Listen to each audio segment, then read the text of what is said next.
এই শোনো না, আমাদের অন্ধবিশ্বাস চ্যানেলটি যারা এখনো সাবস্ক্রাইব করেননি, প্লিজ সাবস্ক্রাইব করে দাও। আর অল্প কিছু সাবস্ক্রাইবার হলে 1 লক্ষ পরিবার হবে। সবাই প্লিজ সাবস্ক্রাইব এবং বেশি বেশি শেয়ার করে দাও প্লিজ। বিয়েবাড়ির জাঁকজমকপূর্ণ আলোর সমীপে আধার সংকটাপন্ন। নিজেদের অস্তিত্ব বাঁচাতে নিশির দল ঝোপঝাড়ে লুকিয়েছে। ঝুপে অবশ্য আলোর উৎপাত নেই, ফলে ছমছমে নির্জনতার দাপটকেও উপেক্ষা করা যাচ্ছে না। এমনই জনমানব শূন্য স্থানে আলো আধারের মধ্যস্থকারী হিসেবে বসে আছে মেহজাবিন।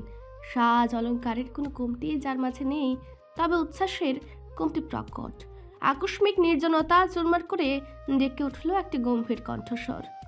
মেহজাবিন। মেহজাবিন রাস্তার সাইডে পাতা বেঞ্চিতে অনড় হয়ে বসে আছে। জবাব দেওয়ার ইচ্ছে তার মাঝে দেখা গেল না, চোখ তুলেও তাকালো না। তাতে পুরুষটির বিশেষ ভাবান্তর হলো না। পুনরায় বলল, আমি ডাকছি তোমায়, বধির নও। সব কথা শুনতে বাধ্যও নই। মেহজাবিন চাপা খুবে নিচু স্বরে আওড়ালো। রুক্ষভাষী পুরুষ এবার অসন্তোষে বলল, জেদি হয়েছ, চরের কথাটা ভুলে গেছো মনে হচ্ছে। এ কথাই কাজ হলো। মেহজাবিনের অন্তরের সুপ্ত অগ্নিকুণ্ড দাহ্য পদার্থ ছাড়াই দাও দাও করে জ্বলে উঠল। সে ঘাড় কাত করে চাইল শতান দাঁড়িয়ে থাকা ব্যক্তিটির পানে। পেছন দিক থেকে বিয়ে বাড়ির রঙিন বাতির উজ্জ্বলতায় সে আলোকপাত করেছে মুখশ্রীর অর্ধভাগে। মেজর নাফিউ নাজাত নিঃশান্ত, যার ছায়াও মেহজাবিন এড়িয়ে চলে। ও শক্ত গলায় জবাব দিল, ভুলে যাবে না, আমি ছোটটি নেই যে কেউ চর মারলেই শুয়ে নিব। নিঃশান্ত কৌতুকের চোখে চায়, এক ভ্রু উঁচিয়ে তাচ্ছিল্য করে হাসে, বলে, আচ্ছা, দেখি কত বড় হয়েছ, এসে দাঁড়াও আমার সামনে। মেহজাবিন প্রত্যুত্তর করল না। মেয়েটির এহেন একরুখা আচরণে হাত দশেক দূরত্বে দাঁড়িয়ে থাকা নিঃশান্ত এবার বিরক্ত গলায় বলল, দীর্ঘদিন বাদে বাড়ি ফিরেছি, আমার প্রতিটা মুহূর্ত মূল্যবান। তোমার পেছনে টাইম ওয়েস্ট করার খুব একটা ইচ্ছে নেই। অপমানে থমথমে হয় জাবিনের মুখ। নিজেই পেছন পেছন এসে আবার কথা শোনানো হচ্ছে। ও বলল, টাইম ওয়েস্ট করতে বলেছে কে? চলে যান আপনি। আমার সীমানায় এসেছো যেহেতু, তোমার নিরাপত্তার কথাও আমাকে ভাবতে হচ্ছে। গা ভর্তি গহনা পরে কোনো বুদ্ধিধারী মানুষ রাতের বেলা রাস্তায় বের হয়ে জানা নেই আমার। বেটার হয় এই নির্জন জায়গা ছেড়ে বাড়ির ভেতরের লনে বসো। ভাইয়ের বিয়ে দিতে এসে চোর ডাকাতের কবলে পড়তে চাও, শেষে তোমার জন্য আমার বোনের বিয়ে ভেস্তে যাক আর কি। আদরের বোনটার খুশির জন্যই তোমাকে নিয়ে ভাবতে হলো। এখন কেউ যদি নিজের ভালো না বোঝো তাতে আমার কি? ফারিনের ঘটনা জানা আছে নিশ্চয়ই। কথাটা বলে নিঃশান্ত আর অপেক্ষা করল না। তার লম্বা ছায়াটা ধীরে ধীরে সরে যাচ্ছে। সে সঙ্গে মেহজাবিনের মনের সাহসটাও বিদায় নিচ্ছে। আজর ভাইয়ের আকদ, সে উপলক্ষে শাড়ি গহনার জৌলুসপূর্ণ আস্তরণ উঠেছে দেহে। এতক্ষণ অন্ধ খুবই হুঁশ না থাকলেও এবার যেন খেয়াল হলো কাজটা আসলে ঠিক হয়নি। ফারিনের কথা মনে পড়তেই ছমছমে অনুভূতি জাগে। লোকমুখে শোনা যায় একটা কালো মাইক্রোবাস এসে কিশোরী মেয়েটাকে তুলে নিয়ে গেছে, আর ফিরেনি। সন্ধানও মেলেনি। মেহজাবিন শুকনো ঢুক গিলল। সামনেই হাইওয়ে, হুট করে একটা গাড়ি এসে যদি ওকে উঠে নিয়ে যায় কেউ বুঝবে না। তার উপর সামনের বাড়িতে একটা আলাস্কান মালামিউট জাতের ধপধপে কুকুর জিভ বের করে ঘুরঘুর করছে। একটু পরপর গেটের বাইরে উকি দিয়ে মেহজাবিনকে দেখে আবারও ভেতরে ঢুকে যাচ্ছে। কুকুরটা দেখতে ভীষণ সুন্দর, কিন্তু কাছে এলে ভয় লাগে। নির্জন নিঝুম আধারে ওর ভয়ের মাত্রাটা বাড়িয়ে দিতে যেন কুকুরটা খেয়ে উঠল। জাবিনের রাগ খুব ফুস করে উড়ে গেল। শটান দাঁড়িয়ে হাঁটা দিল দীপশিখা নামের বাড়িটার দিকে।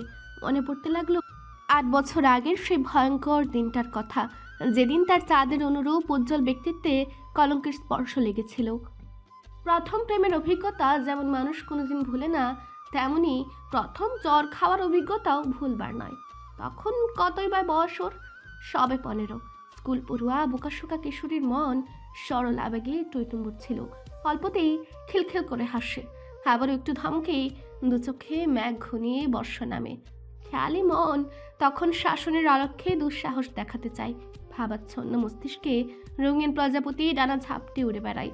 সেই রঙিন প্রজাপতি একবার টের পেল পাশের বাড়ির ছাদ থেকে সায়ন ভাই তাকে নিবিষ্ট নয়নে দেখে। সে দেখা যে সাধারণ নয়, তা কিশোরের ষষ্ঠ ইন্দ্রিয় টের পায়। সায়ান কলেজ পড়ুয়া তরুণ, প্রতিবেশী হিসেবে চেনা জানা থাকলেও ওদের মেলামেশা ছিল না। জামিনের অল্প বয়সে পেকে যাওয়া বন্ধুরা যখন বিষয়টা জানলো তখন আশকারা দিতে লাগলো। জামিন সর্বদা ভীতু, নরম সরম মনের মেয়ে। ওকে অনেকটা বন্ধু দলের দুধ ভাত হিসেবে ট্রিট করা হয়। এ নিয়ে তীব্র মন খারাপও হতো ওর। বন্ধুদের অনেকেই প্রেম করে, ক্রাশ খায়। বিষয়টা বর্তমানে তরুণ প্রজন্মের কাছে স্মার্টনেস হয়ে দাঁড়িয়েছে। হৃদয় ঘটিত ব্যাপার স্যাপার যেন খুব সাহসের কাজ এমন ভাব প্রকাশ করে। সাহস দেখানোর ইচ্ছে জামিনেরও জাগলো। তার কারণ শায়ান ভাইকে ওর ভালো লাগে। নাকের নিচে পাতলা গুফ গজানো তরুণের ফর্সা মুখটাকে ওর কাছে এক শব্দে কিউট মনে হয়। কিশোরের আপ্লিত মনে পুলক জাগে। দূর থেকে ওরা একে অপরকে দেখে। জামিন অবশ্য আর চোখে দেখে, চোখাচোখি হয়ে গেলে অপ্রস্তুত ভঙ্গিতে চোখ সরিয়ে নেয়। একসময় অপ্রস্তুত ভাব কেটে যায়, একে অপরকে দেখে মুচকি হাসে। বাড়ির কেউ অবশ্য সেসব জানে না, দেখেও না। তাদের কাছে সরল ভীতু বোকা মেয়েটা তেমনই রয়েছে। এরপর একদিন স্কুল যাওয়ার পথে শায়ান ভাই ওর পথ আগলে দাঁড়ায়, জানতে চায় কেমন আছো? কিশোরী লাজুক স্বরে উত্তর দেয়, ভালো আছি, আপনি কেমন আছেন? তোমাকে দেখলে সব খারাপ লাগা পালিয়ে যায়, সুতরাং ধরে নাও খুব ভালো আছি। সে থেকে ওদের টুকটাক কথা বলা শুরু হলো। প্রেমের সিগন্যালটা তখনও মেহজাবিনের মন থেকে আসেনি। সবে ভালো লাগার রেশ জোরালো হচ্ছে। বিপরীতে শায়ান একটু বেশি এগিয়ে। প্রেম নিবেদন করা থেকে হাত ধরা সবটাই অল্প সময়ে ঘটে ফেলেছে। এরই মাঝে একদিন শায়ান আবদার করলো তার সঙ্গে দেখা করতে হবে, যেটিকে প্রেমের ভাষায় বলে ডেট করা। ওদের প্রথম ডেট হবে রেস্টুরেন্টে। জামিন ইতস্তত করছিল, পরিবারকে না বলে কোথাও যাওয়ার স্বাধীনতা এখনও সে পায়নি। মুশকিল আসান বন্ধুরাই ওকে বের হওয়ার উপায় বাতলে দেওয়া থেকে শুরু করে প্রথম ডেট সুন্দর করার জন্য সাজিয়েও দিল। প্রবল উৎকণ্ঠা, উত্তেজনা ও রোমাঞ্চ নিয়ে মেহজাবিন উপস্থিত হলো রেস্টুরেন্টে। মনে মনে প্রস্তুত না হলেও ঠিক করেছিল আজই শায়ানের প্রস্তাবে হ্যাঁ বলবে। তবে রেস্টুরেন্টে গিয়ে আর বলতে পারল না। পরিবেশটা দেখে অস্বস্তি হচ্ছিল। চারদিকে সব ঘুপছি ঘুপছি স্থান। জোড়ায় জোড়ায় কপট কপটিরা সেই সব ঘুপছি স্থানে নিজেদের আড়াল করে রেখেছে। একজনকে দেখা গেল প্রেমিকার গায়ের উপর হেলে পড়ে বসে আছে। মেহজাবিনের অস্বস্তি হলো এসব দেখে। শায়ানকে বলল, চলো আমরা অন্য রেস্টুরেন্টে যাই, এখানে কেমন দমবন্ধকর পরিবেশ। অ্যাডভান্স পেমেন্টের টেবিল বুক করে ফেলেছি, একটু সময় বসবো, এরপর না হয় কোনো পার্কে যাব। আসলে বোঝোই তো, পকেট মানি থেকে জমিয়ে সব ম্যানেজ করি। ছাত্রাবস্থায় বাজেট একটা বিরাট সমস্যা। শায়ান নিজেও পরিবারের টাকায় চলে, কাজেই তার বাজেট টাইট বলে বড় কোনো রেস্টুরেন্টে নিতে পারেনি ভেবে মেহজাবিন আর প্রতিবাদ করেনি। শায়ান ওকে নিয়ে একটা ঘুপচি সাইডে বসে, গোলাপের তোড়া উপহার দেয়, এরপর হাত ধরে কথা বলতে শুরু করে। মেহজাবিন কিছুতেই সহজ হতে পারছিল না, কথাও বলতে পারছিল না। ঠিক তখনই কোথা হতে নিঃশান্তির উদয় হলো। মেহজাবিনের বাবার প্রাণপ্রিয় বন্ধুর ছেলে নাফিউন আজাদ নিঃশান্ত। ওদের দুই পরিবারের সম্পর্ক অত্যন্ত ঘনিষ্ঠ। সুতরাং আলো আধারী ঐন্দ্রজালিক পরিবেশে আড়ালকৃত টেবিলে একটি ছেলের সঙ্গে হাত ধরাধরি করে বসে থাকার শাস্তিটা মেহজাবিনের জন্য বেশ ভোগান্তি বয়ে আনবে বুঝতে বাকি রইল না। মেহজাবিন থরথরে কেঁপে উঠে শুধু উচ্চারণ করেছিল, নিশান্ত ভাই। বাকি কথা কণ্ঠতেই সমাধিস্থ হয়। শক্ত চর খেয়ে চোয়ালের সবগুলো দাঁত যেন নড়ে উঠেছিল, মাথাটা ভুবু করে ঘুরছিল। যতক্ষণে হুঁশে ফিরেছে শায়ানকে বাহু বলে কাবু করে ফেলে নিশান্ত। কি মারটাই না খেয়েছিল শায়ান। এরপর পারিবারিক বোঝাপড়া তো ছিলই। নিশান্ত দুজনের বাড়িতে নিজ দায়িত্বে তাদের অধপতনের বিস্তারিত জানিয়েছিল, যার ফলে পরবর্তী দিনগুলোতে শায়ান ভুলেও আর মেহজাবিনের দিকে চোখ তুলে তাকায়নি। অন্যদিকে মেহজাবিনের কৈশোরের অধ্যায়ে বকাবকি ও নিয়মের কড়াকড়ি জুড়ে গেছিল। মেহজাবিনের প্রথম ভালো লাগার নির্মম সমাপ্তি ঘটেছিল সেখানেই। সে সঙ্গে স্বাধীনতা ও মনের ভেতরে রঙিন প্রজাপতির পায়েও বেড়ি পরিয়ে দেওয়া হয়েছিল। তারপর আর কারোর প্রতি মনের টান তৈরি হয়নি, কিন্তু একজনের জন্য সীমাহীন রাগ সে মনের মধ্যে পুষে রেখেছে, যার দর্শন পেয়ে আজকে ভাইয়ের বিয়ে উপলক্ষে জমানো উচ্ছ্বাস উত্তেজনা এক লহমায় মলিন হয়ে গেল। মেহজাবিনের বাবা সুলতান শেখের প্রাণপ্রিয় বন্ধু মোহাম্মদ আশরাফুল আজাদ। বন্ধুত্বের হৃদ্যতা থেকেই পারিবারিক ঘনিষ্ঠতা দুই পরিবারে। সুলতান শেখের দুটি সন্তান, পুত্র জাওদ শেখ ও কন্যা মেহজাবিন শেখ মিহা। আজাদ সাহেবের দুটি পুত্র, নাফিউন আজাদ নিশান্ত ও রাফিউন আজাদ অনন্ত। তবে আজাদ সাহেবের যৌথ পরিবারে ওনার ছোট ভাইয়ের আরও 2টি কন্যা সন্তানও আছে, নিবেদিতা আজাদ শাওন ও নিহারিকা আজাদ শুভা। 2 পরিবারের ঘনিষ্ঠতার সূত্রেই ছেলে মেয়েরা সকলে ছোটবেলা থেকে বন্ধুর মতো বড় হয়েছে। বন্ধুত্বের ধারাবাহিকতা বজায় রাখতে এবার সে একবারের একমাত্র পুত্র জাওদের সঙ্গে আজাদ বাড়ির কন্যা শাওনের বিয়ে ঠিক করা হয়েছে। 2 পরিবারের উপস্থিতিতে আজ রাতে আকদ সম্পূর্ণ হবে।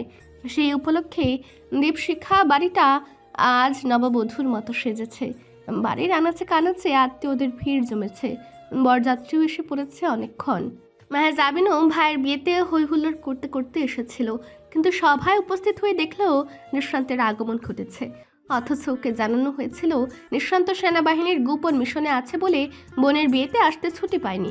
প্রিয় বান্ধবী ও হবু ভাবির এহেন মিথ্যাচারেই ছুটে গেছিল জাবিন। তার উপর অপছন্দের মানুষটার গা জ্বালানো হাসি, সব মিলিয়ে ক্ষোভের মাথায় বেড়ে গেছিল। ফিরতেই সুলতান শেখের সহধর্মিনী কন্যাকে চেপে ধরলেন। কোথায় ছিলে এতক্ষণ? এত মানুষের মাঝে দম বন্ধ লাগছিল, তাই একটু বাইরে গিয়েছিলাম। মিসেস সুমা উত্তরটি বিশ্বাস করলেন, কেননা মেয়েটি নির্ঝঞ্ঝাট থাকতে পছন্দ করে, লোক সমাগম এড়িয়ে চলে। স্বভাবে সে ভীষণ নরম, সরল ও শান্তশিষ্ট। শুধু জানেন না, কোনো একজনকে দেখলেই মেয়েটির এই শান্তশিষ্ট থাকার গুণটা বিলুপ্ত হয়, অন্তরে অশান্তি তৈরি হয়।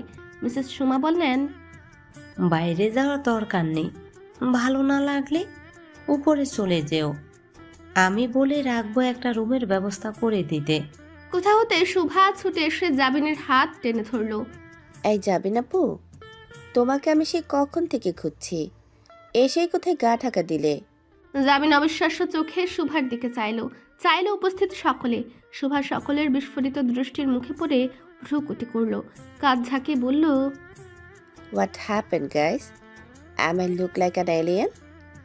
শোভা, তুই শাড়ি পরেছিস? আমি কি ঠিক দেখছি? এলাকার the great tomboy Shobha কিনা শাড়ি পরেছে? জাবিন অবাক কণ্ঠে উচ্চারণ করে চোখ কসলাতে গিয়েও শখের কাজল লেপটে যাওয়ার ভয়ে আর পারে না। বিকল্প হিসেবে হাতে চিমটি কাটে। শুভা শাড়ির আঁচলটা দুমড়ে মুচড়ে কাঁধে তুলে বলল, এইসব সিলি ড্রেস পরে কি মজা বুঝি না, এদিকে সামলাও ওদিকে সামলাও, কুচি তো পায়ের মধ্যে ঢুকে যাচ্ছে, বেশি তেড়বেড়ি করলে খুলে ফেলবো টান মেরে। এর চেয়ে ভেতরে দুটোই বেশি সুন্দর দেখায়। কি? জাবিন ভাবাচাকা খেয়ে গেল। শুভা ওর মনোভাব বুঝে চোখ ছোট ছোট করে বলল, আই হেট ইউর মাইন্ড। আমি পেটিকোট আর ব্লাউজের কথা বলেছি, ওই দুটো স্কার্টের মতো করে পরা যায়, শাড়ির চেয়ে সহজ পোশাক। তোমাকে খুঁজেছিলাম যদি এই হতছেড়া শাড়িটা একটু পিন আপ করে দাও, কখন না জানি কুচিগুলো পায়ের তলায় পড়ে টুস করে খুলে যায়। শুভার হাতে স্ট্যাপলার দেখে জাবিন ফিক করে হেসে ফেলল। ওকে টেনে নিয়ে নিস্তলার এক রুমে ঢুকলো।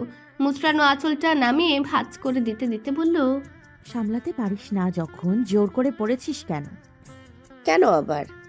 জানো না বাড়িতে একটা চাঁদের বুড়ি আছে, তার হুকুম ছাড়া তো দীপশিখার একটা পাতাও নড়ে না। মানে চাঁদের বুড়ির তেমনই ধারণা, তিনি হুকুম করেছেন আমাকে বাঙালি সাজে বিয়েতে আসতে হবে, মানে সালোয়ার কামিজও না, ডিরেক্ট শাড়ি, না হলে তিনি আমার সংস্থাতে আর ডোনেশন পাঠাবেন না। কত বড় হুমকি! নেহাত আমি ফকির, ডোনেশন দিয়েই চলতে হয়, নয়তো আমাকে হুমকি দেওয়া। প্রসঙ্গত শুভা একজন এনিম্যাল রেস্কিউয়ার। ওর একটা ছোটখাটো স্বেচ্ছাসেবী সংস্থা আছে, যার কাজ মূলত পশু পাখিদের উদ্ধার করা, স্বাস্থ্যসেবা প্রধান ও খাদ্য সরবরাহ করা।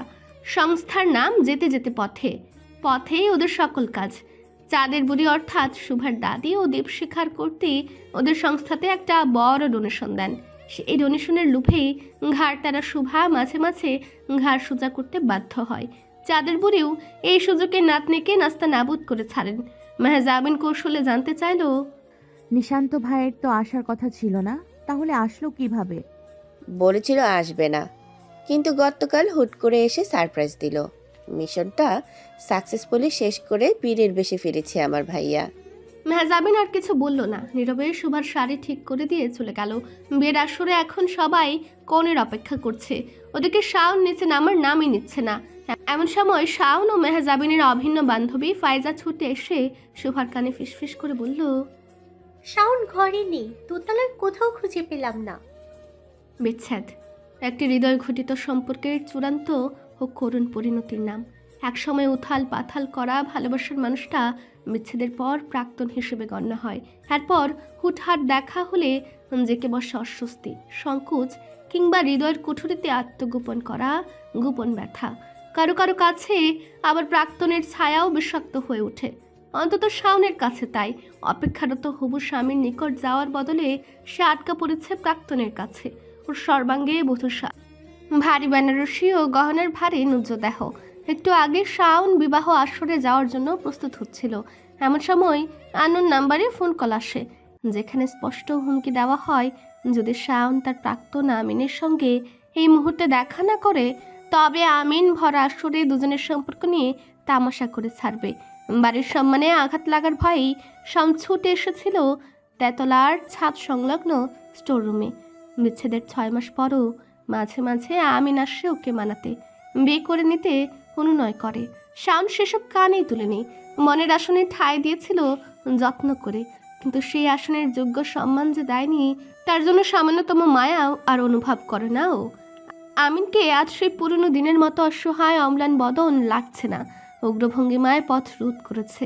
আর তখনই শাওন টের পেল উত্তেজিত মস্তিষ্কে একটা ভুল করে ফেলেছে।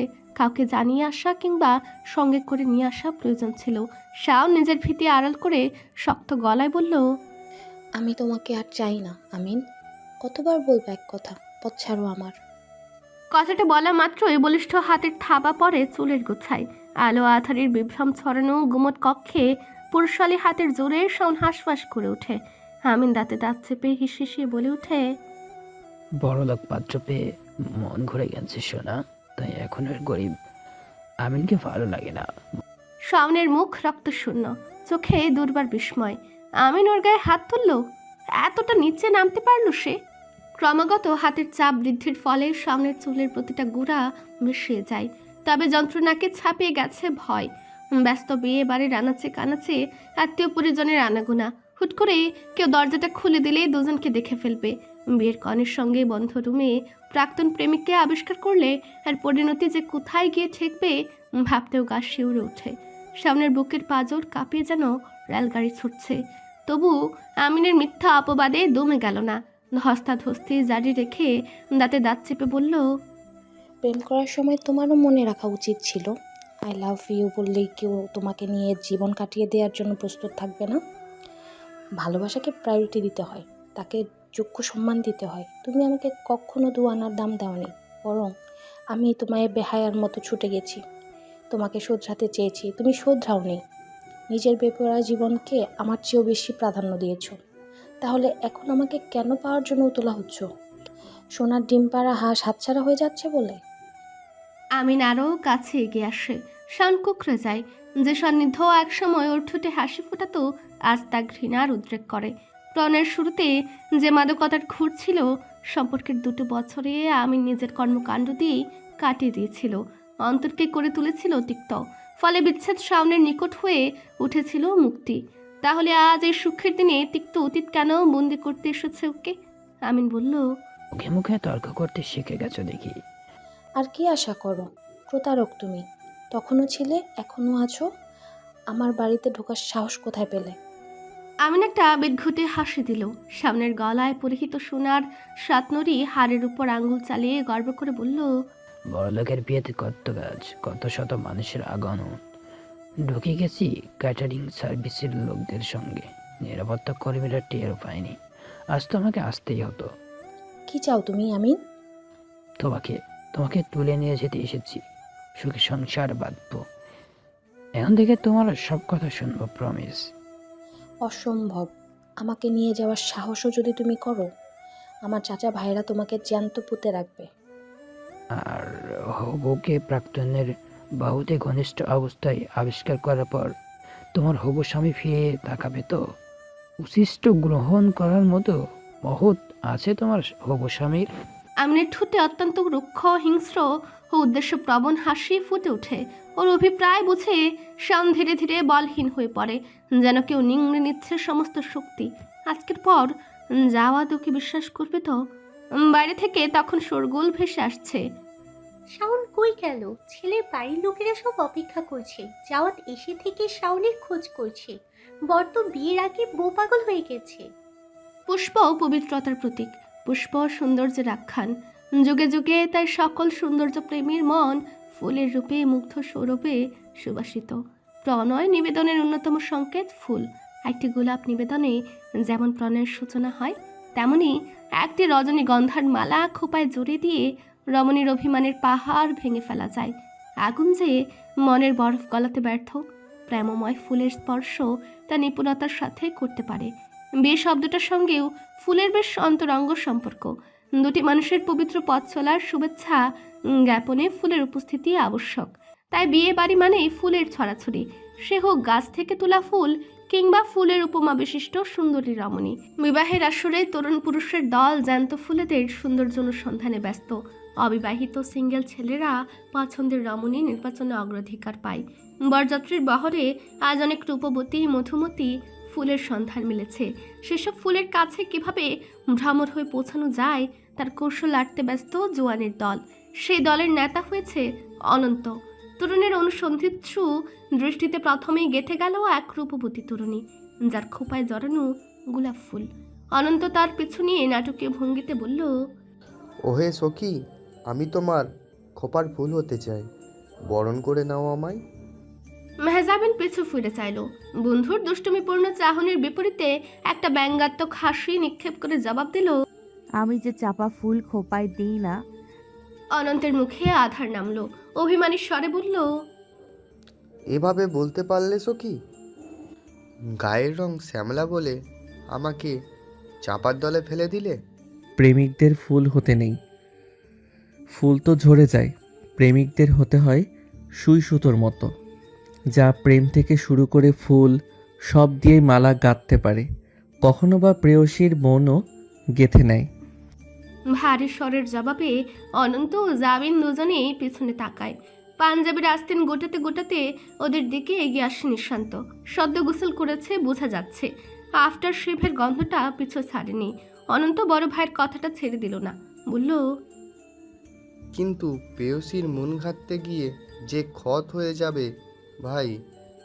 নিঃশান্ত ওর কাঁধে চাপড় দিয়ে জবাব দিল, নির্ভর করে প্রেমিকের ওপর, তার ক্ষতে যন্ত্রণা বেশি নাকি প্রেম। অবশ্য প্রেমের চেয়ে বড় ক্ষত মনের জন্য আর কি হতে পারে।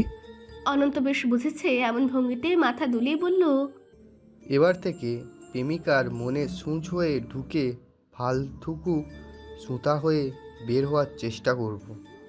নিঃশান্ত চোখ রাঙায়। সে যতটাই চুপচাপ তার ছোট ভাই ততটাই দুষ্টু। অন্যদিকে মেহজাবিন এই স্থান হতে সরে পড়ার চেষ্টা করছে। বেরাসুরে যাওয়ার মুখে দুই ভাই তাল গাছের মতো দাঁড়িয়ে আছে। বেচারিকে তাদের সামনে নতমুখী সুপারি গাছের মতো লাগছে। ওকে ইতিউতি করতে দেখে নিঃশান্ত পথ ছেড়ে ব্যঙ্গাত্মক স্বরে স্বাগতোক্তি করল, আমাদের বাড়িতে চিপাচাপা নেই, প্রশস্ত চওড়া ও খোলামেলা পরিবেশে সকলের সঙ্গে মিলেমিশে থাকতে হয়, যেটা আড়ালে থাকা মানুষদের জন্য কষ্টকর। মেহজাবিন বিস্ময়ে তাকায়। অপমানে লজ্জায় দৃষ্টি নুয়ে যায় আপনাতেই। কথার ইঙ্গিত ওকে টেনে নিয়ে যায় 8 বছর আগের সেই রেস্টুরেন্টে। একটা দিন, কিছু মুহূর্ত সে অতিবাহিত করেছিল সেখানে। বাইরের দুনিয়া সম্পর্কে অজ্ঞ কিশোরী জানতো না এমন পরিবেশকে খারাপ বলে। শাওনের বাজে কোনো উদ্দেশ্য ছিল কিনা তা বুঝতে পারেনি। অথচ সেটুকুকে কেন্দ্র করে এই লোক এখনও সুযোগ পেলে ওকে খোঁচা দিতে ছাড়ে না। কে জানে ওর চরিত্র নিয়ে আর কি ভাবে। জাবিনের কোমল মনে কথাগুলো কোঠার আঘাত করে। সাধে কি লোকটার ছায়াও মারাতে ইচ্ছে জাগে না? তবে মুখ বুজে নীরবে ও চলেও গেল না। আমাকে যে আড়ালে থাকা মানুষ বলছেন, আপনি নিজে কি নিজে চিপায় চাপায় থাকেন বলেই অন্যদেরও দেখতে পান। নিঃশান্তের চোয়াল শক্ত হয়। দুপা এগিয়ে এসে কর্কশ স্বরে বলে, কি বললে তুমি? মেহজাবিনও দমে গেল না। অন্তরের রাগ কুণ্ডলি পাকিয়ে নির্গত হলো। অন্যকে খোঁচা দিতে সবসময় এগিয়ে থাকেন। আমি কি কখনো বলেছি যে আমাকে রেস্টুরেন্টে আপনি কিভাবে দেখলেন? নিজেও যান বলেই না। শেখ ও আজাদ পরিবারের ছেলে মেয়েদের মাঝে সবার বড় নিঃশান্ত। সবার কাছেই সে বড় ভাই। নিঃশান্ত সেই সমধনের জুড়ে ছোটদের শাসন করে। ব্যতিক্রম ঘটে মেহজাবিনের বেলায়। ও নিশান্তকে সহ্যই করতে পারে না, নিশান্ত ছেড়ে দেয় না। ফলে দুজনের দেখা হওয়া কখনোই সুখকর হয় না। অনন্ত ঢুকে গেল দুজনের মাঝে। ভাইকে কিছু বলার সাহস নেই বলে মেহজাবিনকে টেনে ধরে ভেতরের দিকে নিয়ে যেতে যেতে বলল, ছাড় তো এসব, আজকে খুশির দিন, কেন শুধু শুধু রাগ করছিস তোরা? একটু বাদেই বিয়ে পড়ানো হবে। ফাইজাটা এখনো শাওনকে নিয়ে নামছে না কেন? চল তো দেখি। অনন্ত, মেহজাবিন ও শাওন প্রায় সমবয়সী হওয়ায় ভীষণ ভালো বন্ধু। ওদের আরেক বন্ধু ফাইজা, যে পারিবারিক সূত্রে নয়, পড়াশোনার সূত্রে বন্ধু হয়ে গেছে। ওকে সিঁড়ির কাছে চিন্তিত ভঙ্গিতে পায়চারি করতে দেখে অনন্ত ও মেহজাবিন সেখানে গেল। অনন্ত বলল, তুই এখনো কি করছিস? শাওন কই? দোস্ত, সর্বনাশ হইছে। সর্বনাশ মানে? বউ সাজাতে গিয়ে আমার বোনটারে ভূত বানিয়ে দিস না তো? তাহলেও ভালো ছিল, কিন্তু ওকে আমি খুঁজেই পাচ্ছি না। খুঁজে পাচ্ছিস না মানে? মেহজাবিন আটকে ওঠে। ওরা সকলেই আমিনের বিষয় সম্পর্কে শুরু থেকে অবগত। এও জানে আমিন অনেক দিন ধরে শাওনকে ফুসলাতে চেষ্টা করছে। ছেলেটা মোটেও ভালো ছিল না। শাওনকে ভাঙিয়ে টাকা আদায় করাই ছিল লক্ষ্য। অনেক চেষ্টায় বন্ধুকে ওই ছেলের কবল থেকে উদ্ধার করেছে ওরা। যাওয়ার আগে থেকেই শাওনকে পছন্দ করত। সে বিয়ের প্রস্তাব দিলে শাওন নিজেকে আরেকটা সুযোগ দেওয়ার জন্যই রাজি হয়। চারিদিকে যখন সব ভালো চলছিল, এমন সময় শাওনের নিরুদ্দেশ হওয়া ওদের মনে ভয় ধরিয়ে দিল। তীরে এসে তরি ডুবল না তো? দুই বাড়ির মানুষের জন্যই এ বিরাট অপমান। ওরা ছুটে যাচ্ছিল খোঁজ করতে। এমন সময় দোতলা থেকে শুভার চিৎকার ভেসে এলো, বউ এসে গেছে। সকলে চমকে উপরে তাকায়। দেখে বধূ সাজে শাওন দাঁড়িয়ে আছে দোতলার সিঁড়ির কাছে। তার পাশে দাঁড়িয়ে আছে শুভা। ওর শাড়ির অবস্থা দেখে এটাকে আর শাড়ি নয়, বরং কাপড়ের স্তূপ মনে হচ্ছে। জামিন ছুটে উপরে আসে। দুজনের চোখ মুখ দেখেই বুঝতে পারে কিছু একটা ঠিক নেই।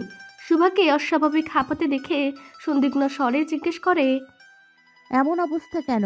কোথায় ছিলি তোরা? কুস্তি করে এসেছি, একটু ঘাম না ঝরলে চলে? নিজের বউকে কোলে পিঠে করে বড় করেছিস, এমন ভাগ্য কয়জনের হয়? বন্ধুদের মশকরায় বর্ষভায় হাসির হিড়িক পড়ে গেল। যাদের মুখ লজ্জায় লাল বর্ণ ধারণ করেছে। কুলে পিঠে করে মানুষ না করলেও শাওন তার চোখের সামনেই বড় হয়েছে বলা চলে। শৈশব কৈশোর নির্বিঘ্নে পেরিয়ে যৌবনে তার প্রতি হৃদযন্ত্রের ধুকপুকানি উৎপন্ন হয়েছে। আজ সেই মানুষটাকে নিজের নামে দলিল করে নেওয়ার দিন। কি অদ্ভুত এক ভালো লাগায় বোধ হয়ে আছে মনের অলিগলি। আর সভায় আরেকজন এলিজিবল ব্যাচেলারের পা পড়তেই সকলের উল্লাস বেড়ে গেল। নিশান্তের পেশাগত ব্যস্ততার কারণে সচরাচর কোনো প্রোগ্রামে পাওয়া দুষ্কর। অনেক বছর পর আজ ওরা সকলেই কোনো অনুষ্ঠানে একত্র হতে পেরেছে। দীপশিখায় যেন আজ চাঁদের হাট বসেছে। জাওয়াদ ও নিশান্তকে শেখ ও আজাদ বাড়ির দুই রত্ন বলা হয়। পিঠাপিঠি এই দুই তরুণ অদ্ভুতভাবে তাদের পিতাদেরই মতো হয়েছে। পেশা হিসেবেও বেছে নিয়েছে পিতার কর্মকে। অবসরপ্রাপ্ত ব্রিগেডিয়ার আশরাফুল আজাদের পুত্র মেজর নিশান্ত সিলেটের জালালাবাদে সেনানিবাসে পোস্টিংয়ে আছে। অন্যদিকে জাওয়াদ তার পিতা সুলতান শেখের টেক্সটাইল বিজনেসের বিদেশ প্রসারিত করে চলেছে। নিশান্ত যতটা রাশভারী মেজাজের, জাওয়াদ ততটা শান্ত স্নিগ্ধ হালকা মেজাজের মানুষ, যার ফলে ভাই বোনেরা সব জাওয়াদের ভক্ত। অন্যদিকে জাওয়াদ এক শাওনের ভক্ত। ছোটবেলা থেকেই বন্ধুত্বপূর্ণ সম্পর্ক ছিল ওদের মাঝে। শুধু দূরত্ব বেড়েছিল যখন শাওন অন্য কারোর সঙ্গে সম্পর্কে জড়িয়ে যায়। কিন্তু ভাগ্যের লিখন হাজারো চড়াই উতরায় পেরিয়ে ওদের ঠিকই এক করে দিয়েছে দেবশিখার কর্তী চাঁদনি বেগম। ধাপধাপে সাদা চুলের এই বৃদ্ধা স্বভাবে জাদরেল ধরনের হলেও বেশ রুচিশীল মানুষ। কুচি করে শাড়ি পরেন, হাতে কানে গলায় মুক্তোর গহনা পরেন। ওনার নামের সূত্র ধরেই শুভা ওনাকে চাঁদের বুড়ি বলে ডাকে। বধূ সাজে সজ্জিত শাওন যখন আসরে উপস্থিত হলো, চাঁদনি বেগমের চশমা ঠাসা তীক্ষ্ণ দৃষ্টি পড়ল নাতনির কণ্ঠদেশে। ভ্রুকুটি করে বললেন, তোর সাতনরি হারটা কই? আমি তো নিজে হাতে পরিয়েছিলাম। শাওন ঢুক গিলল। লাল রঙের ট্রান্সপারেন্ট দুপাট্টার ভেতর থেকে ভারত চোখে চাইল ছোট বোনের দিকে। শুভা তড়িৎ বলে উঠল, আরে দাদু, গলা ভরে পড়ালেই হবে? আপুর হাসপাস লাগছিল, তাই একটা খুলে রেখেছে। খুলবে কেন? ওটা তো জাওয়াতদের বাড়ি থেকে দিয়েছে। ওরা দেখলে কি ভাববে? শুভা নিষ্পাপ চোখে চেয়ে যেন কেঁদে ফেলবে এমন ভঙ্গিতে বলল, তোমার নাতনিটা আজই পত্রপাঠ বিদায় হবে বাড়ি ছেড়ে। এভাবে বকে দিচ্ছ, তোমার দিলে কি দয়া হয় না? তোর চোখের জল হঠাৎ উতলে পড়ছে কেন, তাই তো ভেবে পাচ্ছি না। চাঁদনি বেগম সন্দেহে চোখে চাইলেন। শুভা বুঝলো আবার অ্যাক্টিং হয়ে যাচ্ছে, তড়িঘড়ি করে বলল, ভালোবাসা দেখালেও মন্দ হয়ে যাই। এনে দিচ্ছি তোমার 7 নড়ির হার, ওয়েট করো। শুভা উপরে যাওয়ার সিঁড়িতে পা দেওয়ার সময় শাড়ির কুচিটা খপ করে ধরে হাঁটু পর্যন্ত তুলে ফেলল। চাঁদনি বেগম ইন্না লিল্লাহ বলে আটকে উঠেন। শুভা পিছু ফিরে চোখ ছোট ছোট করে বলল, আই হেট ইউর মাইন্ড। এই দেখো, নিচে জিন্স আছে। চাঁদনি বেগম বুকে হাত রেখে রুদ্ধশ্বাসটাকে মুক্তি দিয়ে দাঁত কিরমির করে বললেন, হতচ্ছাড়ি, তোর শাড়ি পরতে হবে না, এক্ষুনি বদলাবি। এরপর হার নিয়ে নামবি, বাড়ির মান সম্মান ভাসিয়ে দেবে একেবারে। শুভা দুষ্টু হেসে ঠোঁট বাঁকায়। এতক্ষণে লাইনে এসেছে চাঁদের বুড়ি, আমাকে জব্দ করতে চাওয়া। ছোট বউ এটাকে গিয়ে খেয়ে পেটে ধরেছিল। ছোট বউ শিরিন পাশেই দাঁড়িয়েছিলেন। শাশুড়ির বিদ্রুপ শুনে তেলে বেগুনে জ্বলে উঠলেন। আপনার বাড়ির খাবার খেয়ে জন্ম দিয়েছে আম্মা। আপনাদের ছায়াতে আপনাদের বংশের মেয়ে বড় হয়েছে, দেখতেও তো আপনাদের মতোই হয়েছে। দোষের বেলায় আমার নাম টানেন কেন? আশেপাশে সব আত্মীয়দের ভিড়। শাশুড়ি বউয়ের কথা শুনে তারা ঠোঁট টিপে হাসছে। চাঁদনি বেগম চোখ গরম করে চাইলেন, তাতে কাজ হলো। শিরিন আপাতত মুখ বুঝলেন। মেয়ের বিয়েটা ভালোই ভালোই মিটে যাক। শুভা দৌড়ে উপরে উঠে গেল। নিজ রুমে ঢুকে শাড়ি খুলতে গিয়ে সেফটিফিনের জ্বালাতনে ছিঁড়ে গেল কয়েক জায়গায়। চামড়াতেও লাগলো বুঝি। দেখার ফুরসত মিলল না। ঝটপট পোশাক বদলে বেরিয়ে গেল। 3 তলার করিডোরে অস্থির ভঙ্গিতে পায়চারি করছে মেহজাবিন। নির্জন রজনীর নিগড় আধার ভ্যাট করে কান ছুঁয়ে যাচ্ছে কারো আর্তস্বর। গা ছমছমের শিহরণ জাগে। 3 তলায় সাধারণত কেউ থাকে না। এটা মূলত বাড়ির ছেলেদের জিম ও অবসর যাপনের বিলাসিতার স্থল, তাই বলে রক্ষা। নয়তো বিয়ে বাড়ির মানুষ ঘুণাক্ষরেও কিছু ট্যার পেয়ে গেলে একটা বিস্তর ঝামেলা বেঁধে যেত। শোভাকে ছুটে আসতে দেখে মেহজাবিন একটু আশ্বস্ত হলো। বলল, অনন্তকে থামা গিয়ে, মেরে ফেলবে তো। মরাই উচিত। কত বড় দুঃসাহস দেখিয়েছে ভাবতে পারছো? একজন সেনা কর্মকর্তার বাড়িতে ঢুকে তারই বাড়ির মেয়ের গায়ে হাত দেওয়ার শখ ওর খুঁজিয়ে দেব। মেহজাবিন আসলেই ভাবতে পারছে না। তার আগে ওর নারী মন শিউরে উঠে। স্বার্থের জন্য এমন জঘন্যতম দুঃসাহস আমিন দেখাবে কল্পনাও করতে পারেনি ওরা। আমিন ছাত্র হিসেবে মেধাবী ছিল। বিশ্ববিদ্যালয়ে প্রথম বর্ষ বেশ ভালোভাবেই থেকেছে। মূলত তখনই শাওনের সঙ্গে ভাব বিনিময় হতো তার। কিন্তু এরপর সে জুড়ে গেল নেশার জগতে। আব্বা আমার অসুস্থতা, নিজের বেকারত্ব ইত্যাদি দুরবস্থার কথা বলে অসহায়ত্ব প্রমাণ করে শাওনের মনকে নরম করে অসংখ্যবার টাকা ধার নিয়েছে সে। তবে ধার পর্যন্তই, সুদ করার নামও তুলেনি। শাওনও ভালোবাসায় অন্ধ হয়ে আর চাওয়ার কথা ভাবেনি। কতবার ব্যবসা শুরু করতে মূলধন দিয়েছে, সব গেছে নেশার পেছনে। শাওন চেষ্টা করেছিল সঠিক পথে আনার, রিহ্যাবে পর্যন্ত পাঠাতে চেয়েছিল। শেষে বিষাক্ত সম্পর্কের জাল কেটে মুক্তিটাই বেছে নিল। কিন্তু আমিন যে এতটা ডেসপারেট হয়ে উঠবে কল্পনাও করেনি। মেহজাবিন বলল, তুই টের পেলি কেমন করে? ফাইজা আপু বলার পর বুদ্ধি করে বাড়ির সামনের পেছনের সিসিটিভি চেক করেছিলাম। নিশ্চিত হয়েছিলাম আপু বাড়ির বাইরে যায়নি। আমিন ঢুকেছে মাস্ক পরে ক্যাটারিং সার্ভিসের সঙ্গে, সেও বেরোয়নি। এরপর পুরো বাড়ির সম্ভাব্য নির্জন স্থানে চিরুনি তল্লাশি চালিয়ে খুঁজে বের করেছি। নিশান্ত ভাইয়া ডাম্বেলটা হাতের কাছে পেয়ে দিয়েছে বেদম প্রহার। ঘাড় ঘুচাতে পারবে না আর। ইহা তাহার কৃতকর্মের যত সামান্য উপহার। শুভা ক্ষোভের মাঝেও কিঞ্চিত ছন্দ মিলাতে চেষ্টা করলো। বিপাকে পড়ে মেহজাবিন হাসতেও পারে না। শুভা দাঁতে দাঁত ঘষে পুনরায় বলল, এটা যদি বিয়ে বাড়ি না হতো, ওকে আমি নিশান্ত ভাইয়ার কাছে তুলে দিতাম। আমরা তো হাতে মেরেছি, ভাইয়া একদম হাড়গোড় পিস পিস করে ফেলতো। এমন কারোর সঙ্গে প্রেম করার দায়ে শাওন আপুকেও ছেড়ে দিত না। আপুর সম্মানের কথা ভেবেই আর গেলাম না। এবার চলো তো ভেতরে। এত কিছুর মাঝেও আপুর 7 নড়িহার ছেপে দিয়েছে বেয়াদবটা।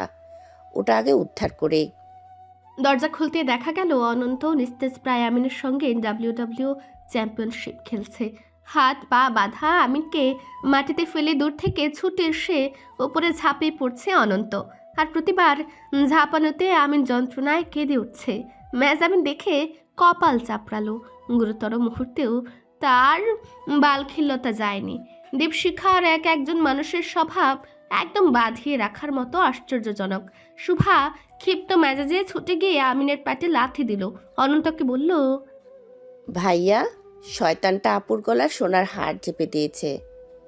খুঁজে বের করো ফার্স্ট। চাঁদের বুড়ি খুঁজছে। এত বড় সাহস!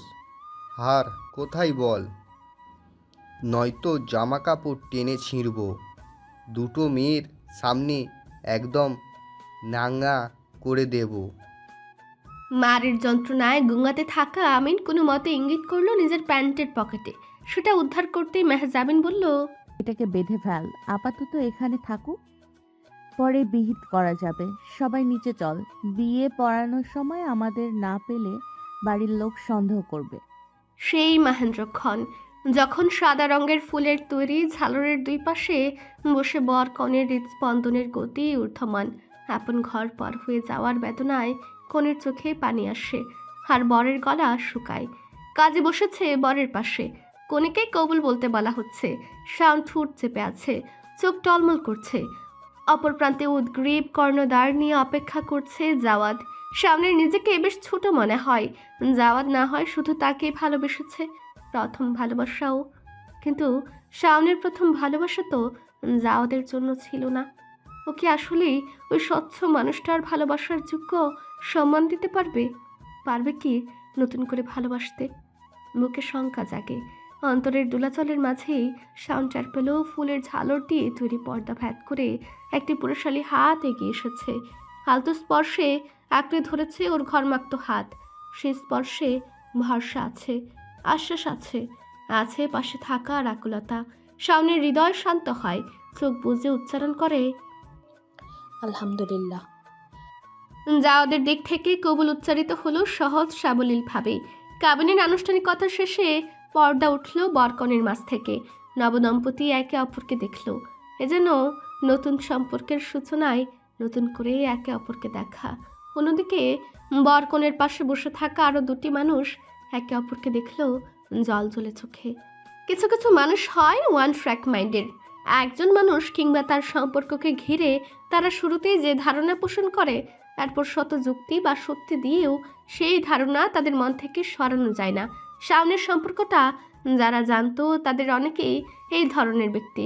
সে যখন ব্রেকআপের 6 মাস পর আরেকজনের গলায় বরমালা দিতে চাইল, তা বাঁকা চোখে দেখলেও কেউ কেউ।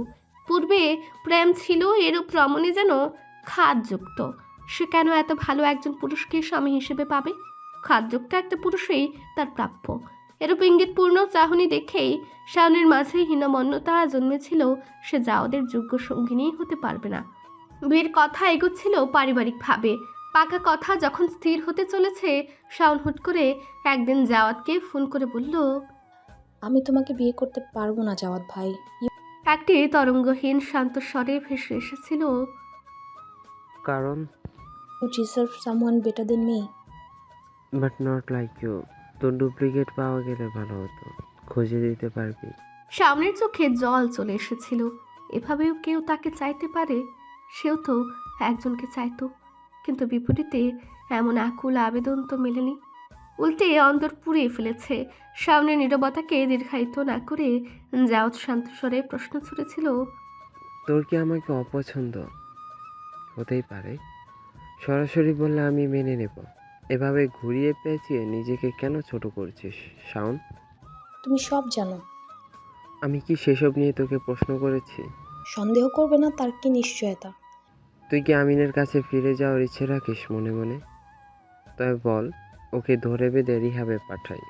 সুস্থ হয়ে ফিরলে সংসার বাঁধবি। শাওন ঘৃণায় মুখ কুচকায়। অসম্ভব। আমি যেমন মন দিয়ে ভালোবাসতে জানি, তেমনই মন থেকে একবার কেউ উঠে গেলে তার দিকে ফিরেও তাকাই না। যখন ভালোবাসার দরকার ছিল আমিনকে আমি ত্রুটিহীন ভালোবাসা, বিশ্বাস, ভরসা সব দিয়েছি। ও খারাপ পথে পা বাড়িয়েছে বলেই হাত ছেড়ে দেইনি, শোধরাতে চেয়েছি।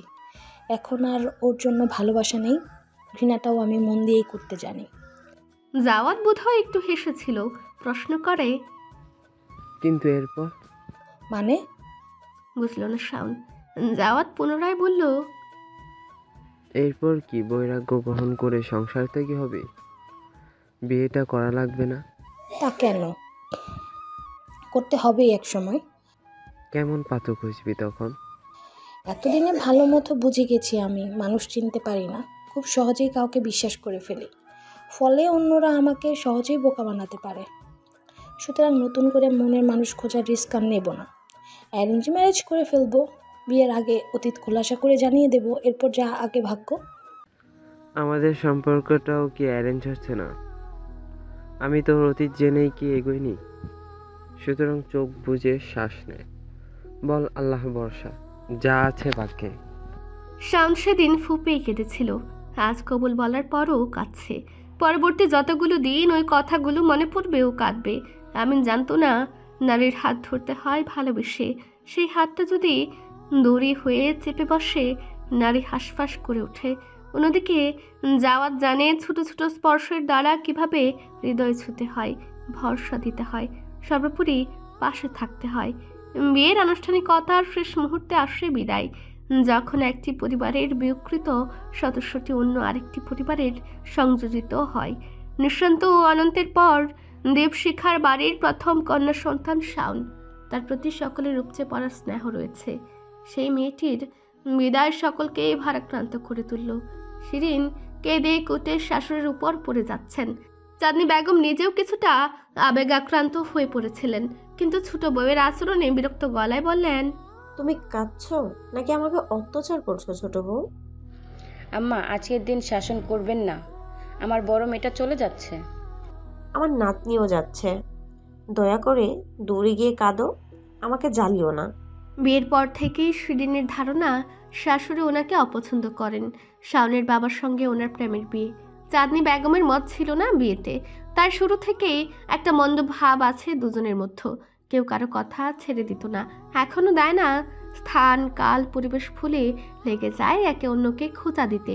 অতএব কন্যা বিদায় মুহূর্তে শাশুড়ি বউয়ে আবারও তর্ক বাঁধতে যাচ্ছিল। নিঃশান্তের মা আফিয়া এগিয়ে এসে শিরিনকে সরিয়ে নিলেন। অনন্ত ও শাওন পিঠাপিঠি, ভাই বোন, ভালো বন্ধু। বিদায় মুহূর্তে দেখা গেল দুজন গলা জড়াজড়ি করে কেঁদে ফেলেছে।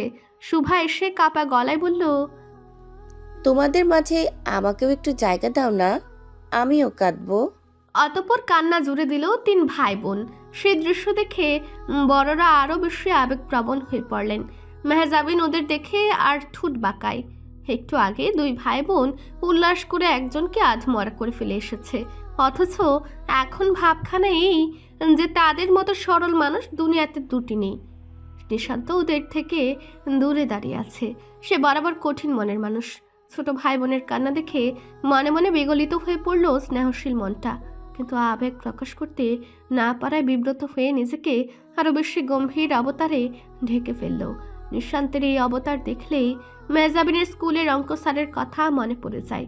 এক চিমটি গুফওয়ালা প্যাট মোটা স্যারও সারাক্ষণ গুরুতর মুখ করে থাকতো, যা দেখলেই ছাত্রছাত্রীদের হাসি উড়ে যেত। স্কুলের অঙ্ক আর ইংলিশ সাবজেক্টের স্যারগুলো কেন যে এমন নিরস হতো আজও বুঝে পায় না। বুঝে পায় না এমন মিষ্টি একটি পরিবারে জন্মেও মিলিটারি মহাশয় কেন নিমতিতা। ভাবনার সময় মেহজাবিন তীক্ষ্ণ চোখে চেয়েছিল নিঃশান্তের দিকে। ঠিক তখনই চোখ ফেরালো নিঃশান্ত। আচমকাই চোখাচোখি হয়ে গেল। অন্তর্ভেদে দৃষ্টির প্রখরতায় টেকতে না পেরে মেহজাবিন চোখ সরিয়ে নেয়। বিয়ের কাজ সম্পূর্ণ হতে হতে এমনিতে রাত অনেকটা গড়িয়েছে। বরযাত্রী ধীরে ধীরে গাড়িতে চড়ে বসেছিল। দুটো বাড়ির মধ্যে মাত্র 20 মিনিটের দূরত্ব বলেই ওদের বিশেষ তাড়া ছিল না। এদিকে ভাই বোনদের গলাগলি করে কান্নার আসর থামছে না। এদিকে কান্নারত সকলেই যা ওদের আদরের স্নেহের, তাই সেও মমতায় বিগলিত। নিশান্ত এসে কান্নার আসর ভণ্ডুল করলো। বোনকে গাড়িতে তুলে দিয়ে গাড়ির সামনে দাঁড়িয়ে রইল। মেহজাবিন বর বউয়ের গাড়িতেই ড্রাইভারের পাশের সিটে বসবে। সে মন্থর গতিতে এগিয়ে এসে নিশান্তের সামনে দাঁড়িয়ে মেজাজি স্বরে বলে, সাইড দিন, গাড়িতে উঠবো। নিঃশান্ত এই মেয়ের স্পর্ধায় অবাক না হয়ে পারে না। তার সঙ্গে মেজাজ দেখানো, কিন্তু সচেতন ব্যক্তির আচরণ নির্ভর করে পরিস্থিতির উপর। আবেগ ঘন একটা মুহূর্তকে নষ্ট করতে চাইল না বলে নীরবে সরে দাঁড়ায়। মেহজাবিন দ্রুত পায়ে পাশ কাটিয়ে গাড়িতে উঠে বসে। বাইরে থেকে ওকে শান্ত দেখালেও ভেতরে একটা তাড়াহুড়া ছিল, ফলে উঠে বসতে গিয়ে সতর্ক হয়নি। আঁচলটা দরজায় আটকে বেড়ে রইল অনেকটা। হেডলাইট জ্বালিয়ে গাড়ি ছেড়ে দিলে নিঃশান্ত হাতের ইশারায় থামিয়ে দেয়। এগিয়ে এসে আচমকা দরজা খুললে মেহজাবিন হতচকিত হয়।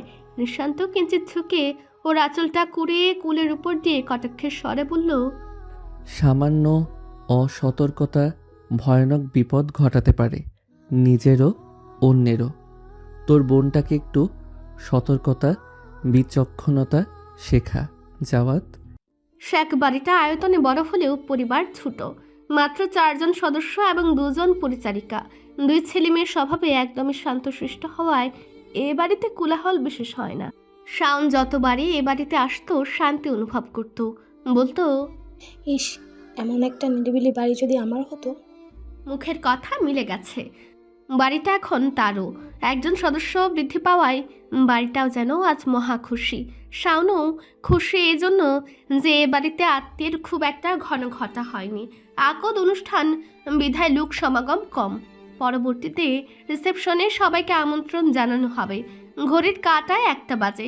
দরজার সামনে বিচ্ছুর দল ব্যারিকেড দিয়ে রেখেছে। একদিকে ভাই, আরেকদিকে নুরা ভাই হওয়া জাওয়াতকে জেকে ধরেছে টাকার জন্য। ঘরের ভেতরে তখন নববধূটি ক্লান্তিতে নুজ্জ।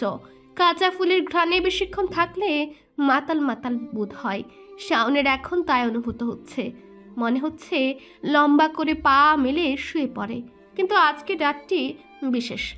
জাওয়াতকেও নিরাশ করতে পারবে না। এখন থেকে ওর সর্বাত্মক চেষ্টা থাকবে স্বামীকে ভালো রাখার। জাওয়াত দর কষাকষি করে খুব বেশি কালক্ষেপণ করেনি। তার পদধ্বনি চোখ হাত পেরোতে সতর্ক হয়। জাওয়াত কথা শুরু করার নিমিত্তে জিজ্ঞেস করে, এই ঘরে তোমার অসুবিধা হচ্ছে না তো? শাওনের শ্রবণ দ্বারে তুমি সম্বোধনটি আলোড়ন তুলল। একদিন আগেও জাওয়াত ওকে তুই বলতো। জাওয়াত বুঝলো মেয়েটির বিমূঢ়তার কারণ। স্মিত হেসে পাশে বসে বলল, পুরুষের জীবনে মা বউ দুটোই সম্মানিত নারী, তাদের সম্মান দিয়ে কথা বলা উচিত। তাছাড়া সম্পর্কটা সহজ করতে দুজনকে তৎপর হতে হবে। আমি তুমি বলে শুরু করলাম, এবার তোমার পালা। নতুন করে মুগ্ধ হলো এই অসম্ভব সুদর্শন মানুষটার উপর। ঠোঁট কামড়ে একটুক্ষণ ভাবলো, এরপর বলল, তোমার রুমটা আমার বরাবরই পছন্দ জাওয়াত, এবার তো দখল করে নিলাম। জাওয়াদের পাতলা ঠোঁটে প্রশান্তির হাসি ফুটে। আর জাওয়াত শব্দটার পেছনে ভাইয়ের শব্দটা নেই। সে বলল, মানুষটাই তো দখল করে ফেলেছ, ঘর অতি সামান্য বস্তু। শাওন লজ্জায় মাথা নোয়ায়। জাওয়াত প্লাটিনামের উপর লাভ শেপের ডায়মন্ড লকেট উপহার দিল স্ত্রীকে। উপহার শাওন উপহার দিল ঘড়ি, জাওয়াদের পছন্দের ব্র্যান্ডের। অল্প কিছু গল্প আলাপে ঘড়ির কাঁটা যখন দুটোর ঘরে, জাওয়াত বউকে নিয়ে বারান্দায় পাতা উলের মাদুরে বসে। জ্যোৎস্না বিশেষ নেই, আকাশে কাস্তের মতো শুরু নতুন চাঁদ উঠেছে, অর্থাৎ আরবি মাসের প্রথম দিন। আজকে সব যেন নতুন করে শুরু করার দিন। স্বামীর পাশে বসে শাওনের মাঝে আবারও দুঃখবোধ মাথাচাড়া দিয়ে উঠল। স্মিত সুরে বলল, তুমি আরও আগে কেন আমার জীবনে এলে না জাওয়াত? মিষ্টি মুহূর্তে স্ত্রীর আফসোস শুনে জাওয়াত থমকালো। স্পষ্ট বুঝলো কথার মানে। আরেকটু দূরত্ব মেটানোর জন্য এক হাতে জড়িয়ে নিল ওকে। রসিকতার স্বরে বলল, খারাপের সঙ্গে না মিশলে ভালোর মর্ম কেউ বোঝে না। এই যে তুমি আমার মর্ম বুঝলে, এবার তো আমাকে বেশি বেশি ভালোবাসতে হবে। তুমি তো খারাপের সঙ্গে মেশোনি, তবে আমার মর্ম কি করে বুঝবে? প্রশ্নোক্ত চোখে চায় শাওন। তাই তো মেশা উচিত কারোর সঙ্গে। ভ্রুনা চায় জাওয়াত। শাওন ঠোঁট উল্টে ঘাড় নেড়ে বলল, তোমার পক্ষে সম্ভব না, নইলে তো আমাকেই পটিয়ে ফেলতে পারতে, কিন্তু পারোনি। জীবনে একটা ইঙ্গিতপূর্ণ শব্দও বলনি। এমন সাধু সম্ভ্রান্ত থেকে সেজে থাকলে বুঝবো কি করে? আমি তো আর সাধু ছিলাম না। আমার তো হবে এই মুহূর্তে, সাধুতা পরিহার করা উচিত। শাওন বিব্রত বোধ করে, চোরা চোখে এদিক ওদিক চায়, যেন কিছুই বুঝেনি। জাওয়াত ঠোঁট টিপে হাসে, তপ্ত অধরে স্পর্শ করে স্ত্রীর ললাট, ফিসফিসে বলে, সৃষ্টিকর্তা তোমাকে আমার জন্য হালাল করে দিয়েছেন, আমাকে তোমার জন্য।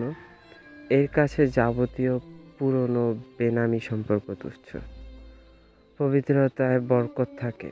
আশা করি সেই বরকত এবং দুজনের প্রাণ ঢালা প্রচেষ্টার জোরেই আমাদের পথ চলা মসৃণ হবে। স্থানীয় সুপরিচিত সম্মানিত ও দাপুটে বাড়িটির নাম দীপশিখাই। বাড়িটা একজন ব্রিগেডিয়ার সাহেবের এজন্য নয়, বরং বংশীয় ও ঐতিহাসিক দিক থেকেও তারা স্বনামধন্য। এ বাড়িটা পাকিস্তান আমলে নির্মিত হয়। তখন অবশ্য এত আধুনিকতায় মোড়ানো ছিল না। চাঁদনি বেগমের স্বামী শরীফুল আজাদ পেশায় পূর্ব পাকিস্তানের পুলিশ কর্মকর্তা ছিলেন, কর্মরত ছিলেন রাজারবাগ পুলিশ লাইনে। তিনি একজন বিশুদ্ধ দেশপ্রেমিকও ছিলেন। 1971 সালের 25শে মার্চ মধ্যরাতে রাজারবাগ পুলিশ লাইন পাক সেনাদের দ্বারা আক্রমণের শিকার হলে তিনিও ছিলেন ব্যারাকের মধ্যে। সেখান থেকে পালিয়ে আগরতলা চলে যান, ফিরে এসে মুক্তিযুদ্ধে অংশ নেন। যুদ্ধেই বীর দর্পে শহীদ হন। বাড়ির নাম দীপশিখা রাখা হয় ওনারই স্মৃতিতে, যে শিখা নিজে নিভে দেশের হাজারটা প্রাণের প্রদীপ জ্বালিয়ে যায়। গেট পেরিয়ে ভেতরে ঢুকতেই শরীফুল আজাদের নামে একটি সাদা কালো ছবি সহ স্মৃতি ফলক চোখে পড়ে। চাঁদনি বেগম রোজ ভোরে এসে নিজের আঁচলে ফলকটি মুছে দেন। ফলকের চারিধারে অর্কিড লাগানো আছে, সেগুলোর যত্ন নেন। ওনাকে দেখে তখন মনে হয় বর্তমানে অবস্থান করছেন না, সময়টা চলে গেছে অতীতে। তিনি যেন স্বামীটির সামনে আছেন। এই নিত্যদিনকার দৃশ্যটি যেন আরো বেশি আবেগ ঘন করে তোলে দীপশিখার আবহাওয়াকে। পূর্বদ্বারে রক্তিম আভা ফুটেছে, সতেজ ভোর আর মোড়া ভেঙে একটি চনমনের সূর্যযাত্রার সঙ্গী হতে প্রস্তুত। এমন সময় শুভা প্রাতভ্রমণের জন্য ক্যাটস পরে বেরিয়ে এসেছে। এই বাড়িতে শরীর চর্চার প্রচলন প্রাচীন, ফলে সকালটা বেশ আড়ম্বর করে শুরু হয়। কারো গ্রিন টি, কারো চিয়া, ফ্ল্যাক্সিড, কারো হানি অ্যান্ড লেমন ওয়াটার সহ কত রকমের পানীয়ের বায়না। সঙ্গে সকালের পত্রিকাটা চাই। তবে নিশান্তকে ভারী এক্সারসাইজ করতে হয় বলে তার জন্য প্রোটিন ড্রিঙ্ক তৈরি করতে হয়, যেন জলদি খিদে না পায় আর লম্বা সময় ঘাম ঝরাতে পারে। বাড়ির মেয়ের বিয়ের পরদিন বলেই আজকের কাজকর্মের বিশেষ ঘটা দেখা গেল না। বড়রা বিয়ের ঝামেলায় ক্লান্ত পরিশ্রান্ত, ফলে বাড়িটা আজ তুলনামূলক নীরব। সকলে নিভৃতে কন্যা বিয়োগের বিরহ পালন করছে। শিউলি ঝরা স্নিগ্ধ শরতের সকালে একটা মিষ্টি হিম হিম আভাস থাকে। সেই মিষ্টিত্বকে পদদলিত করে খটখট শব্দ তুলে লনে এলো শুভা। পনিটেল করা পিঙ্গল বর্ণের কোকড়াচুল ঘোড়ার ল্যাজের মতো ঘাড়ের উপর ঝুলছে। দাদিকে দেখে অদৃশ্য টানে সেদিকে ছুটে গেল সে। চাঁদনি বেগম ওকে দেখে বিরক্ত চোখে চান।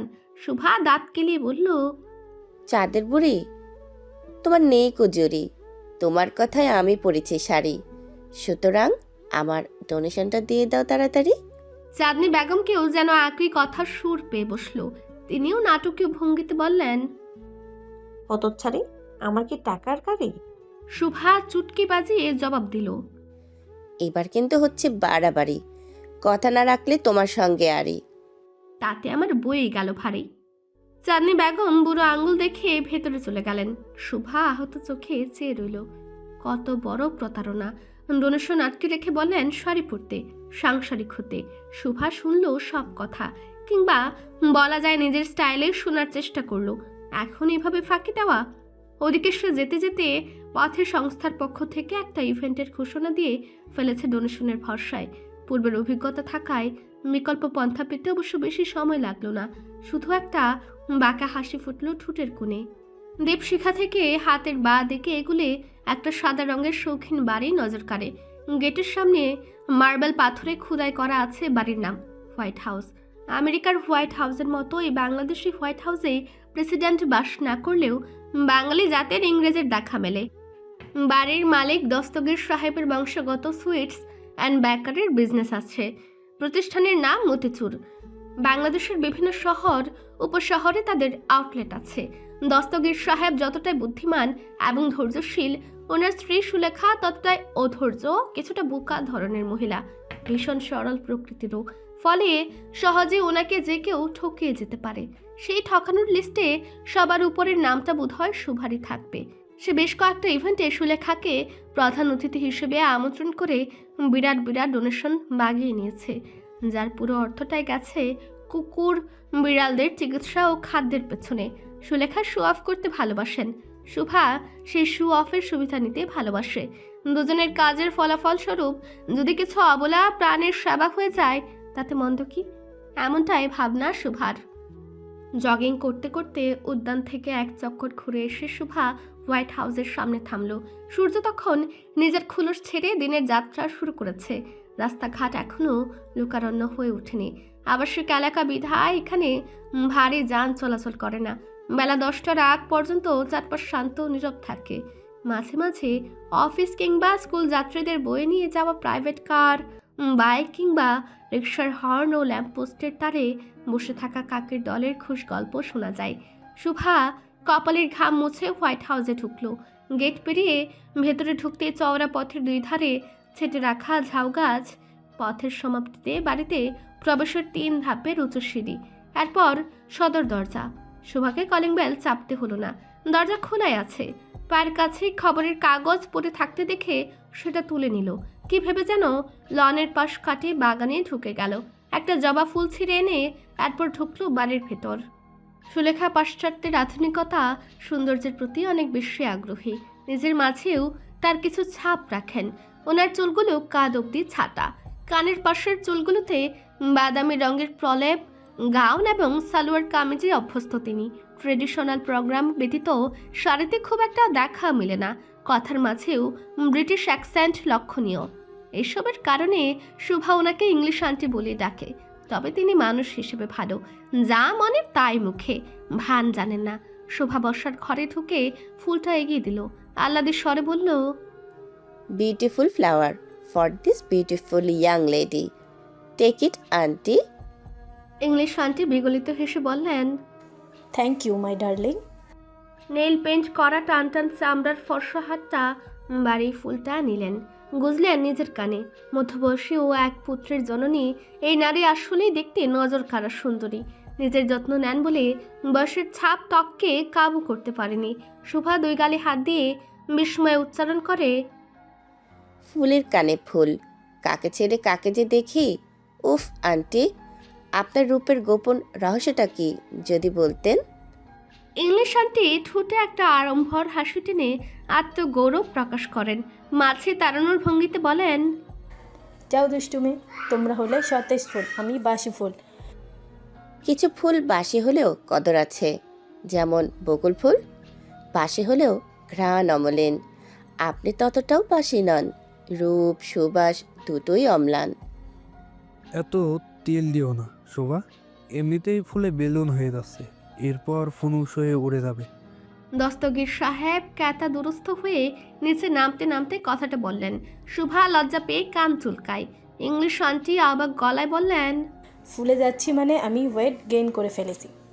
নিজেকে আয়নায় দেখো না মিষ্টির ভান্ডার, আমার আর চর্বি বাড়ে তোমার। রসিকতার সুরে বললেন দস্তগীর সাহেব। বুকা বুকে খেপিয়েও আনন্দ। ইংলিশ আন্টি রুষ্ট স্বরে বললেন, আমি মোটেও তোমার ভান্ডারে সুইট ইনটেক করি না, ময়রা কোথাকার। সুইট বেঁচে পাওয়া সুইট মনিগুলো তো ঠিকই ইনটেক করো। সুলেখা এবার প্রকৃত অর্থেই ফুলে উঠলেন। শুভা চায় না ইংলিশ আন্টির মেজাজ বিগড়ে যাক। ও তড়িঘড়ি করে হাতের কাগজটা এগিয়ে দিয়ে বলল, আঙ্কেল, আপনার খবরের কাগজ। দস্তগীর সাহেবের পত্রিকা পড়ার সময় নেই। নতুন আরেকটা আউটলেটের জায়গা চুজ করতে যাবেন রাজশাহী। সকাল সকাল বেরোনো প্রয়োজন। তিনি চলে গেলেন। ইংলিশ আন্টি বললেন, তুমি বসে শোভা, আমি একটু আসছি, চলে যেও না। ইংলিশ আন্টি ভেতরে চলে গেলে শুভা আয়েশ করে সোফায় গা এলিয়ে দিল। সেন্টার টেবিলে কিছু ফ্যাশন লাইফস্টাইল ম্যাগাজিনের উপর একটা বিস্কিটের পাত্র রাখা ছিল। ইংলিশ আন্টির পছন্দের বিদেশি ব্র্যান্ডের বিস্কুট। শুভা একটা তুলে নিয়ে মুখে দিতে যাবে এমন সময় কোত্থেকে ধাপধাপে সাদা লোমশ কুকুরটা লাফিয়ে বের হলো।